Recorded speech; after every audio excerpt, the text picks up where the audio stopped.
Maayong adlang Huwebes ka natong tanan. Sa Macau sa pa, welcome ning atong tulumanon. Sensorly, Ate Arlene.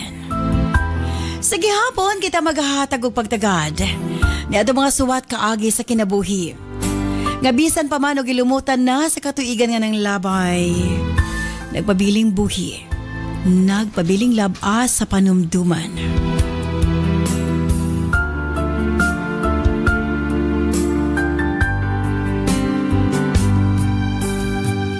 August 21, 2025. Laiswatan po na usab ang atong paghatagag pagtagad.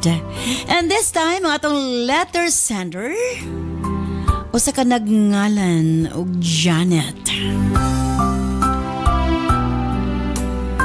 Bueno, stand by Janet alang sa imong suwat, of course, brought to us by Nance Herbal Capsule o ganiya ang nakagamit sa atong Nance Herbal Capsule. Ako si Erlinda Matibo, taga General Santos City, Lagaw. Palit og Nance Herbal Capsule o UID Herbal Capsule. Na ako'y sakit nga diabetes o high blood. Kung gabi dili man ko makatulog. Muna nagsulay ko og palit og Nance Corn Coffee. Maayo na gyud ang akong pagtulog. Tapos ang akong tiil, wala na nagakram sa akong diabetes. Og na normal po ang akong BP. Og nagpasalamat ako ma'am sa inyong products nga among napalit. Daghan kaayong salamat ma'am. Ako da ay si Manilin Madera, taga Tejero Hagna, Bohol. Nagpalit ko og Nance Liniment Oil o Corn Coffee kay ang Nance Liniment Oil, lami akong tulog nga mandali ra ko makabawas sa Nance Corn Coffee. Nya kana akong gimintin ma'am nga hapas na akong usawang anak. Kami among tulog magabi nya mawa among panuhot. Salamat kayo sa Nance product nga naayo mi sa among gibati nya kay Ate Arlene og kang Doc Jan nga ko paminawa nila sa radyo. Ako si Ermi Raimundo, taga Milaya, Waolanaw del Sur. Isa ako sa gagamit sa inyong tambal mga Cervicare og Nance Capsule. Dako jud kaayo ako ang pasalamat sa Ginoo og sa inyong tambal kay ang akong gibati nga pagdugo-dugo og perti kangulngol ang akong puson og balat ang wala gid ko'y mahimong trabaho og kon kini na mutukar. Mukurog usahay akong tuhod sa kasakit. Tungod sa Cervicare og Nance Capsule nga akong gigamit, naulian ang akong balatian. Karon kaluoy sa Ginoo, ayahay nang akong paminaw kay naulian na jud ko. Daghang salamat ma'am kay ang tungod sa inyong tambal okay nako. And God bless ma'am. Katong naay mga balatian sama sa akong gibati, mag-try mo basin di ay maulian mo sa tambal nga Cervicare og Nance Capsule. Osbo ko standby Janet alang sa masuhat. Dinis siyempre sa atong tulumanon. Sensorly, Ate Arlene.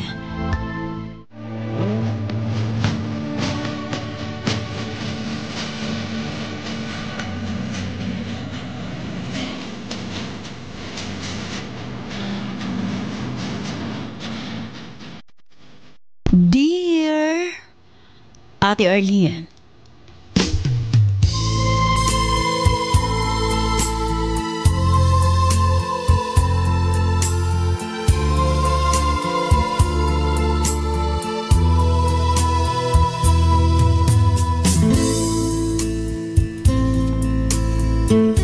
ako may nitong pagtimbaya sa tanasuking tigpaminaw.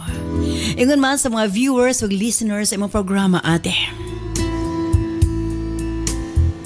Usa ko sa libuhang followers sa imong tulumanon.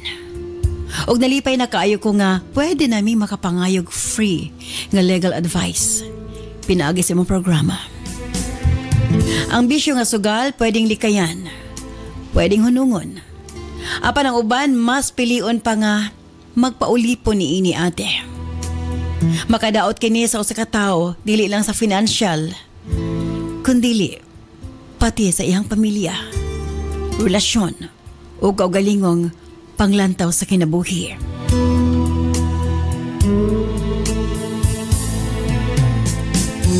Tawga lamang ko sa pangalang Janet. 16 anyos sa Pangidaron o kasamtangang nanimuyo sa Misamis Oriental. Ako gipadangat ng akong suwatampo. Dili lang para ipaambit ang akong kasinatian sa kinabuhi. Apan akiposab ang maghatag og awareness kabahin sa addiction sa online gambling, ate. Nagdako ko sa gubot nga pamilya. Manalay akong namatan sa kalibutan ang kanunay panaglalis sa akong ginikanan nga usahay maabot pa sa fisikalan, ate. Ang hinungdan sa tanan, mao ang pagkalulong sa akong amahan sa pagtaya na ng swertres, ate. Maayo ang trabaho sa akong papa. Dako iyang sweldo. Apan kulang pa sa iyang bisyo. Na mga higayon nga puro loan ang iyang sweldo, ate.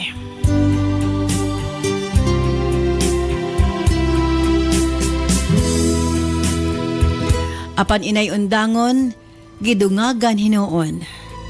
Nahuk na pod sa sugal nga sabong si papa. Abi mo ang among tugkaran, imbis o tanon ang itanom o di kaha mga bulak, gihimo na hinuon niyang butanganan sa iyang mga manok. Nga akip pa mi, sugo niya sa pagbahog sa iyang mga manok, ate. May pa iyang mga manok pinalitan pag vitamins. Kami taon bisan gatas dili na niya mapalitan. Upat mi ka managsuon, ate. Ako ang kamanghuran. Malipay na lang mang mi kung makadaog siya. Kaya siguradong doon na mi balon o sa kasimana. Apan kung mapildi siya, wa mi balon, wa pod mi pagkaon. Iya mig sugoong mangutang sa dakong tindahan sa iyang magulang. Kung dili lang gyud maluoy iyahang magulang kanamo, ate. Dili na gyud mi niya tagaan. Taas na kaayo ang among listahan sa utang. Sa tindahan sa kong uyuan. Di gyud makahuna-una si papagbayad. Siya pa'y masuko kung maningil ang iyang igsuon. Hangtod nga gikapoy na ang akong mama. Matod niya. Makigbulag na siya sa among amahan. Sa laktod gibiyaan na mo si papa, ate. Apan pila ka adlaw. Miapa siya para sunduon mi. Gignan siya ni mama nga kung dili niya i-dispatch sa ang tanan niya mga manok. Dili mi manguli, ate. Tuod man. Gisunod ni papa ang ako inahan. Pag uli na mo, wala na ang iha mga manok. Iyan ang gipamaligya, ate.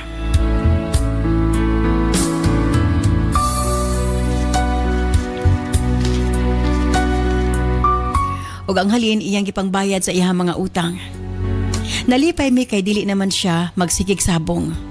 Although gasabong pa siya apan panalagsa na lang, ate R. Dili pareho sa una nga bisan asa makaabot para lang magsabong. Pipila kay gayon nga hapit na dakpan tungod sa illegal nga sabong. Medyo nausab ang akong amahan. Dili na kay siya mugawas. Di na po sila awayon ni mama. Gatunol na po siya sakto nga sweldo. Mangayo lang siya gamay para malingaw ko na siya. Sa wakas, ate, sulod sa 16 katuig sa among kinabuhi, naanay kalinaw sa among panimalay.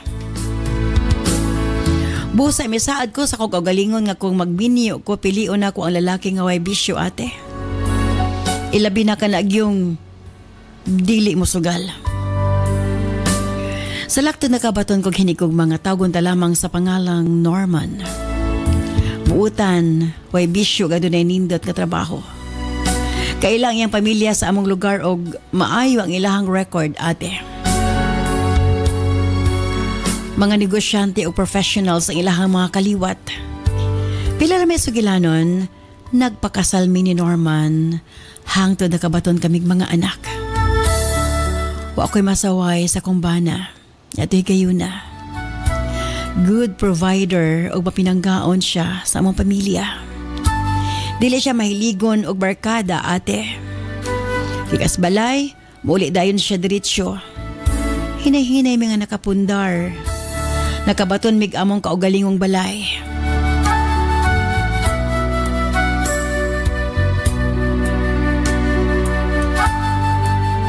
Nakabaton mig mga gamit, motorsiklo, o gamayng tindahan, ate. Okay kayo ang among kahimtang. Makaingon ko nga, dili milisod, tipod mi maingon nga hayahay. Apan sa diyang nagpandemic nagsugod ang akong konsumisyon. Nagpataod og wifi. Kay lagi, aron doon na mi kalingawan. Para unta usab nga online class sa among duha ka mga anak. Apan ang mas nalingaw si Norman, ate. Nagtuo ko nga Dota lang. Wa ko masayod nga gasugod na siya og taya og online sabong. Atong una, matawag nga lingaw-lingaw ra. Ginagbay ang taya. Hangtod gakadako o gakadako na ate. Matingala ko kay gagapapasa naman siya o dagkong kantidad sa iyang GCash. Ako siya kipangutana kung unsaon niya. Ingon siya nang hulam ko no ang iyang kauban. Hangtod na napukunoy laing manghulam. Napay iyang utang sa abang tao nga akong nadiskubre, ate. Murag may balik ang akong trauma ni atong nabuang si Papa sa sugal. Nagsugod ang akong bana, ate. Ug sugal. Hinungdan nga magkaaway misige. Magkalalis. Makahila ko sa kalagot, ate. Kaya di na siya pabadlong. Dili na niya paminaw ng ako mga hangyo. Ngaundangon na niya ang sugal. Grabe gyud ang akong pagsakripisyo, ate. Ang akong gamay tindahan, abli sira. Kaya usahay, wanay puhunan. Dinhi naman lang na magikuhang ang mga panginahanglanon. Ate, nagkonsumisyon ko og nagniwanggid ko. Akip si Norman akong bana. Bisan porol, dili nakapalit.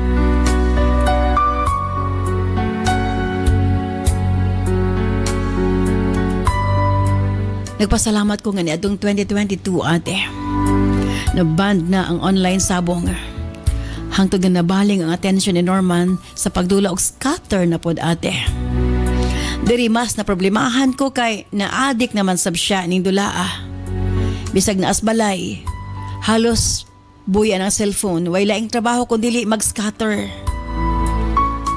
Masuko pa kung imong disturbuhon. Hangtod nakakatun na siya sa pang-scam, ate. Para lang ang makakwarta. Ang tablet sa among anak, iyang gibaligya. Ang mga regalo sa among kasal. Nga akong itipigan o guwagid gipanggamit. Sudlanan na lang ang nangabilin. Ang mga sulod iyan ang gipamaligya, ate, nga wa ko'y kalibutan. May abot sa punto nga init per iyang ulo. Kung di siya makataya, ate. Nasayra na ako nga pati sa ilang trabahuan. Bisan oras sa trabaho mo, side bit gyud og dulag scatter akong bana. Ate, dili na moabot sa ako ihang sweldo. May nalanggani nga nakatrabaho ko isip ESL teacher, ate. Nakatabang-tabang ko sa among kalisod, labi na nga wala ko'y makuptan nga sweldo ni Norman. Ginauna na ako ang mga panginahanglanon sa among mga anak. Samtang si Norman, utang dito, utang diri. Daghan kaayo gaadto sa among balay para maningil. Kung ako ang makaatubang, ingnan gid nako nga dili nila pautangos Norman. Para di maglabad ang ilang ulo.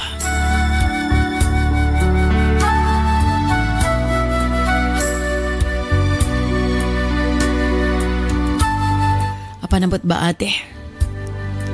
Daghan yapon ang magpautang sa kumbana.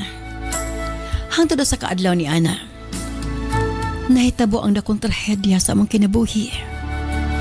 O sa kagabi samtang nga tulog, bi. Nagreklamo si Norman nga sakit iyang dughan, ate. Ako gihaplasan kay abi na ako panuhot lang. Wa ako nasayod, heart attack na di ay, ate R. Nadala pa namo siya sa bahay tambalanan. Apan gideklara siyang dead on arrival, ate. Nagtuo ko nga kinilang ang kasakit nga akong maagian. Apan sa iyang pagpanaw, nagbilin siya daghang problema. Pagkalubong sa kong kapikas, isa-isang nanggawas ang mga tao nga iyang gipangutangan. Naay magtiayo nga negosyante, nagbit-bit og papel nga may pirma. Ngayang giprenda ang among balay og yuta. Kung dili ko na ako mabayaran ang gikuha ni Norman nga kwarta sa ila, ilang kuhaon ang among balay og yuta, ate. Daghan pa ang nangduol sa ako nga iyang kipangutangan. Ako ang ginasingil. Ate R, gignan ako sila nga wa ako hinanawan sa iyang mga utang. Ug patay ng akong kapikas. Apan ilang tubag na ako nga ako man kuno ang asawa. Ako man kuno ang buhi. Busa ako ang ilang paninglan. Ako ikadlukan, ate, kay ang uban mubahad pa nako. Sa pakaron, ate, wag ko masahi kung unsay angay na akong pagabuhaton. Makadungog gani ko og sakinan nga muhunong sa tubangan sa mambalay. Di na ko tuyuon. Mubati ko og sobrang kahadlok, ate R. Mura ko maparanoid. Busa giduol ko sa inyong programa para ikonsultang ako suliran. Sakto ba nga ako ang dapat mosalo sa pagbayad sa mga utang sa kong kapikas? O kung mapahawa ba mi sa among mga anak kung dili na ako mabalik ang kwarta sa gipindahan ni Norman, ate, sa among balay og yuta. Manginaot ko. Ngayon ko matabangan sa akong problema. Sincerely yours, Janet.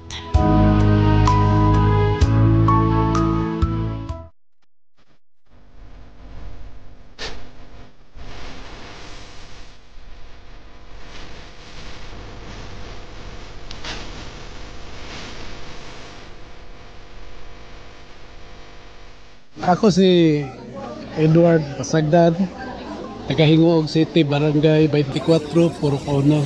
Na ako nagtrabaho sa Motorpol. Kaniadto, gusto ko nga, ang ako kaugalingon niya, kanunay mulagsik, pero di na ako makuanan kung unsa ba ako gibatik. Doon niya, nakasulti na ako nga, uy, Lord, may pagmuadto ka dito sa butika kay naata na doon. Unsa may ako ganun, pagpalit og migaman, kay aron, kanang imong trabaho, nag-rajid ngayon ang trabaho, naman ka sa Motorpol nagtrabaho, pag tumar o migaman, tilawi lang na siya.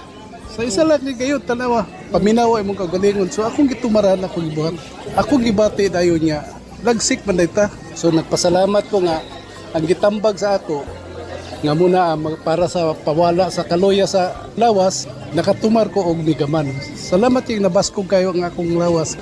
Salamat kayo sa migaman, napaskog ko sa akong lawas. Ako po si Alicia O. Kasurog, taga Purok Mansanitas, Barangay Kalindagan, Dumaguete City, Negros Oriental. Napalit na kong Nance product ay Nance Coffee, Nance Liniment Oil, Cervicare, Remind. Ang Nance Coffee, hintay na gud namo ni kayo kanang dili ka makatulog og maayo sa kagabion, pag moinom ka, maayo na imong katulogon. Ang Cervicare naman, nagaigamit na gud ko ani niya bisan tag wala ko makuan pa atong mayuman ako. Gagamit na ko ana niya kay no-post naman ko. Panglimpyo man na siya. Ang Remind naman, hinay-hinay pong na maka-remind kay limtanon ng food ko kaayo. Tama just Ginoo bisan og dili jud yung grabe jud kaayo ang kuan. Maintain ra gud gihapon na mo ang mga product ninyo kay maayo man sila. Ako si Hinobiba Capino nga taga Bae City. Nagamit ko sa Nan Corn Coffee o sa Nan Liniment Oil tungod kay ang akong mama na slide niya ng naa-siya ang ugmaunay akong gigamit niya paghilot-hilot ang Nan Liniment Oil o pagpainom sa Nan Corn Coffee. Daghan kaayong salamat Ate Arlene sa inyong produkto nga Nan Liniment Oil o Nan Corn Coffee.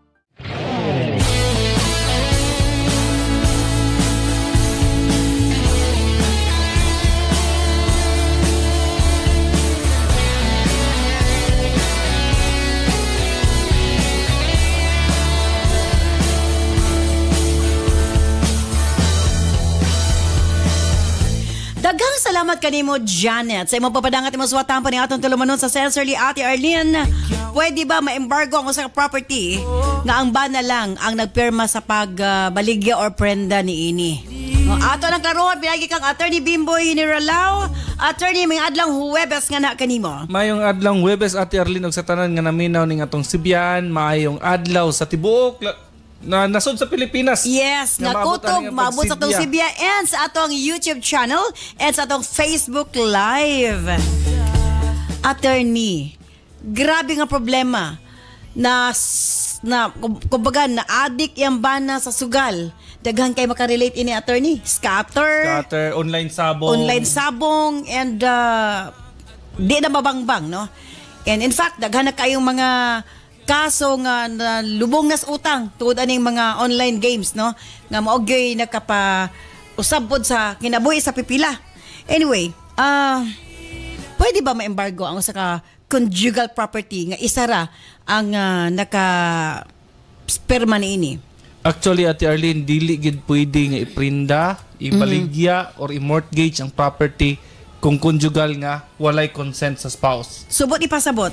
Kini karon nga dunay sig paningil niya nga nagdala pag pinirmahan sa iyahang bana, wa gid siya dili siya mapugos nga mabayad ana or dili. Correct, Ate Arlene, dili gid makapugos. An man gani ang katong asawa, pwede pa niya nga mo file og annulment of that contract, no? Declaration of that contract to be void. Kay walay consent sa spouse. I see.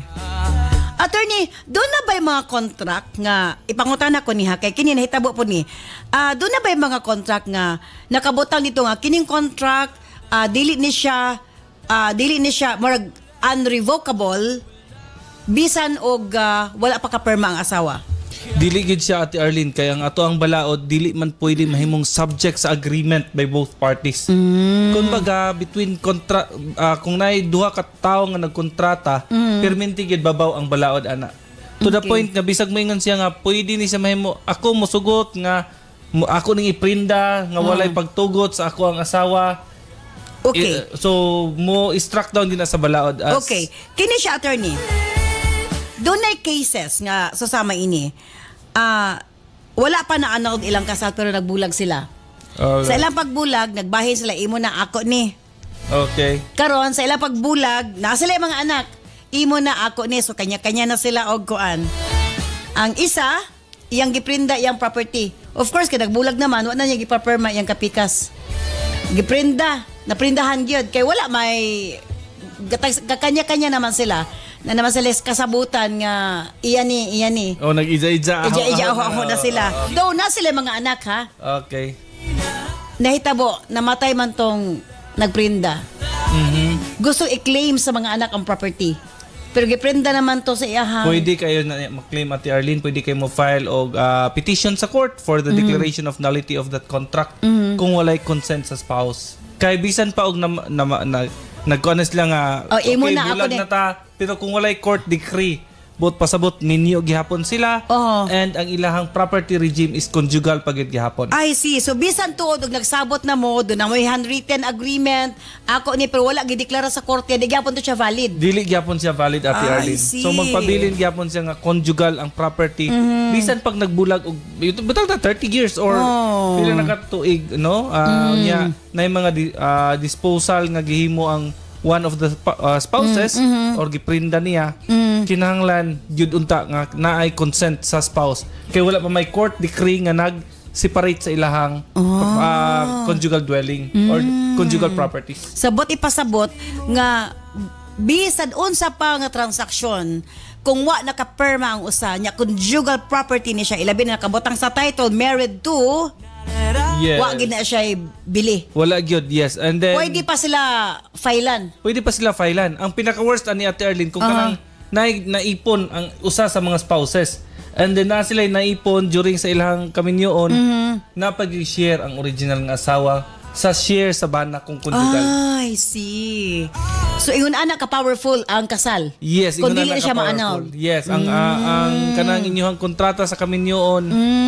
Lig-on na siya nga pag magpamatuod nga doon na gid kay kabahinan. Whatever income or property nga mapundar bisan pa og nagbulag mo on in fact, no?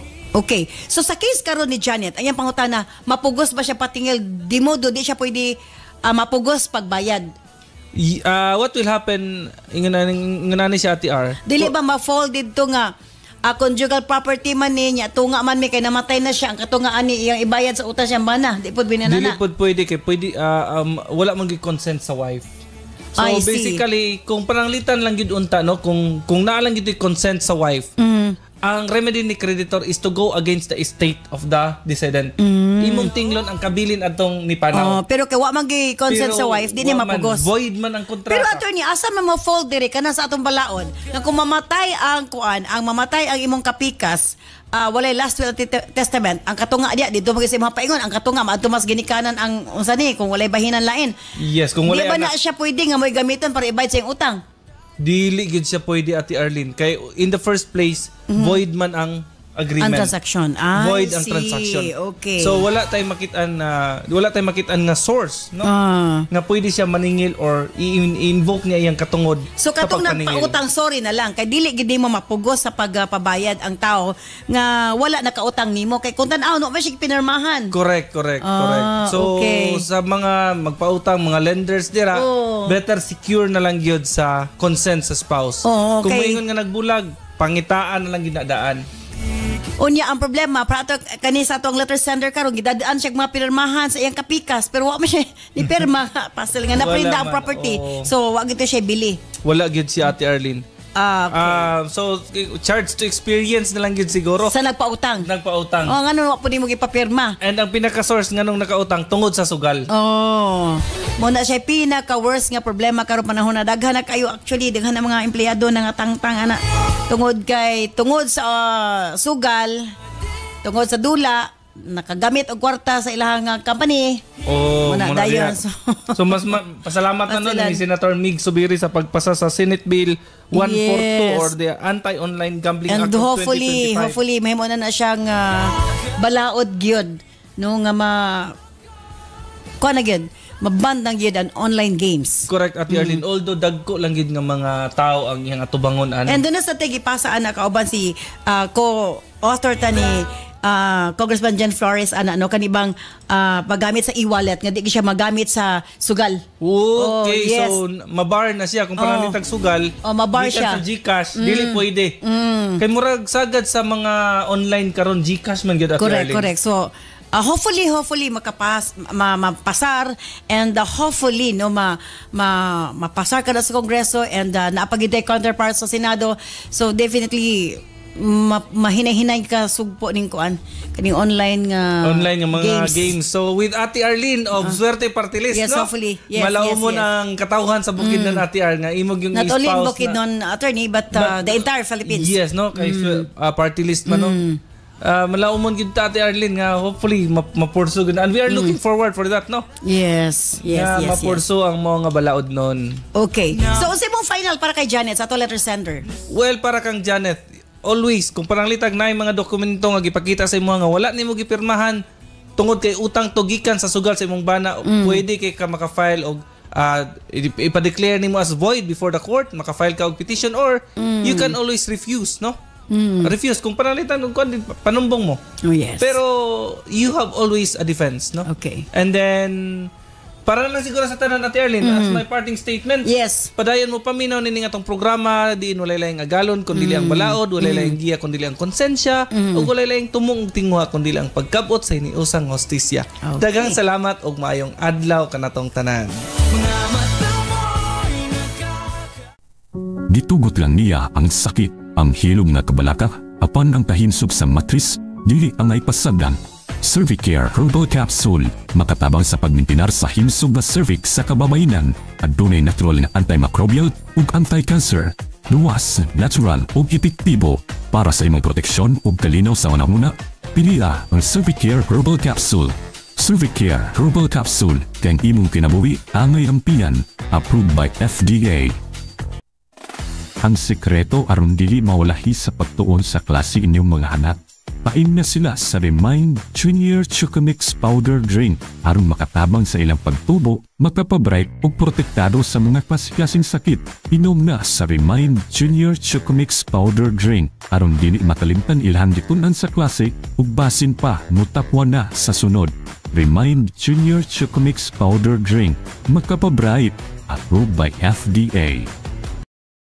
Herbs Med Pharma Corporation. Herbs Med Pharma Corporation. Tigama og tigapod-apod sa NANS and UAID, the most effective combination ng mga kapsula alang sa lig-on nga kalawasan higala. Tumar sa 2 capsules a day sa NANS and UAID. Cervicare, alang sa mga babae nga gustong malimpyo ang ilang cervix, uterus ug ovary, ug aron mutultol ang menstruation. Before bedtime, tumar og 2 ka kapsula sa Cervicare. Tawa-tawasi, ang atong lawas nagkinahanglan og sundalo nga mokombate sa mga virus hinungdan sa balatian. Proteksyon na, vitamin pa. Tumarog 3 times a day human og kaon sa tawa-tawasi. Remind Capsule, alang sa update na pangisip gikan sa estudyante paingon kang lolo ug lola. Usa ka memory enhancer nga swak sa imuha. Kini ang imong kinahanglan. Tumarog 2 times a day sa Remind Capsule. NANS Liniment Oil. Sukad kaniadto hangtod karon. NANS Liniment lang gihapon. Basta sakit sa kalawasan, NANS Liniment Oil.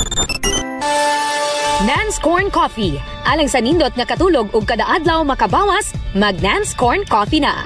Kini ang sekreto aron magpabiling askil. NANS Corn Coffee. Alena Set. For natural and glass-looking skin, pag Alena Set na. Made of organic or natural ingredients. Hamis nga now, imong maangkon sa Alena Set.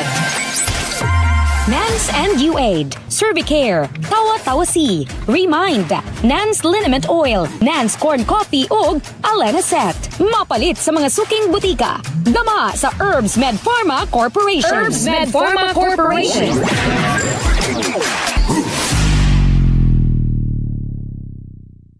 Again, daghang salamat kanimo Attorney Bimboy Generalao, and again Janet, thank you so much. Sa mapapadangat imong suwatampo ning atong tulumanon kinila ko masultingan na kanimo. Klaro naman ang gisulti ni attorney. Nga usa ka conjugal property iprin daw niya usa rin ni perma. Wa gid sila katungod nga mogukod nimo. Ikaduha, karo man kayo nga pwede pag ganin nimong balihon. Ngalo ilang giprindahan nga wa kay consent. So free ka, ayaw na labda imong ulo, ayaw nagsamo ka imong nahuna, padayon si mo panginabuhi kay doon na kay mga anak. O again, klaro ang gisulti ni attorney, wa kay problemahon kay wa kay kalibutan nga giprinda sa imong bana. Problema na naas ng utang, manigyan charge to experience na lang nga nagpautang sila or na merienda sila nga way consent sa kapikas. So klaro kay kana. So ayaw na pa problema usbon ko o ayaw na nahuna-huna. So much, Janet. Sa imo papadangat imo swatan po na atong tulumanon. Ug kung kamo dunay kasinatian sa kinabuhi, makasakit man o makalipay, ipadangat sa atong tulumanon sensorly Ate Arlene Pamase na yung swatan po atong sunod nga paghatagag pagtagad. Stand by karon taod-taod alas ng Health Education Program with Doc John Paul de Asis. Musunod gilayon ang Balong the Great. Kini si Ate Arlene. Ayon, salamat. Bye-bye. I love you all.